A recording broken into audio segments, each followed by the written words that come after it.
আমি মুসলমান যুবকদের বলে যাই, শোনো শোনো, ইসলাম বিজয়ের ধর্ম। বলে হুজুর বুঝলাম না, ইসলাম কি করে বিজয়ের ধর্ম হলো? তুমি কেন বুঝবা না? ইসলাম দিয়ে যখন সাহাবায়ে কেরাম বদর প্রান্তরে দাঁড়িয়ে গেছে, সংখ্যায় 313 জন, হাজারের বিরুদ্ধে বিজয়ী হয়েছে।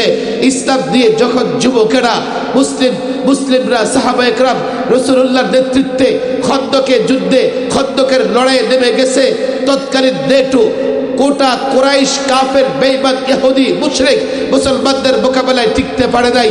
ইসলাম দিয়ে যখন হুনাইনের যুদ্ধে লড়াই হয়েছে, মুসলমানদের বিরুদ্ধে টিকতে পারে নাই। ইসলাম দিয়ে যখন তাবুকের যুদ্ধে গেছে, মুসলমান বিজয়ী হয়েছে।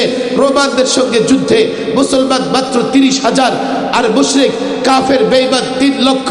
ইসলাম পাওয়ার, ইসলাম শক্তি 30,000-এর মোকাবেলায় 3 লক্ষ টিকতে পারে নাই। ইসলাম দিয়ে 1500 বছর আগে যখন মুহাম্মদ বিন কাসিম সিন্ধু বিজয়ের জন্য ভারতে অভিযান চালিয়েছে, রাজা দাহিরকে পরাজিত করে 17 বছরের একজন যুবক ইসলামের পতাকা উড্ডীন করেছে। আল ইসলামু ইয়ালু ওয়ালা ইউলা, ইসলাম ধরো, ইসলাম মানো, আল্লাহর কসম কাফের বেঈমান তোমার মোকাবেলায় টিকতে পারবে না।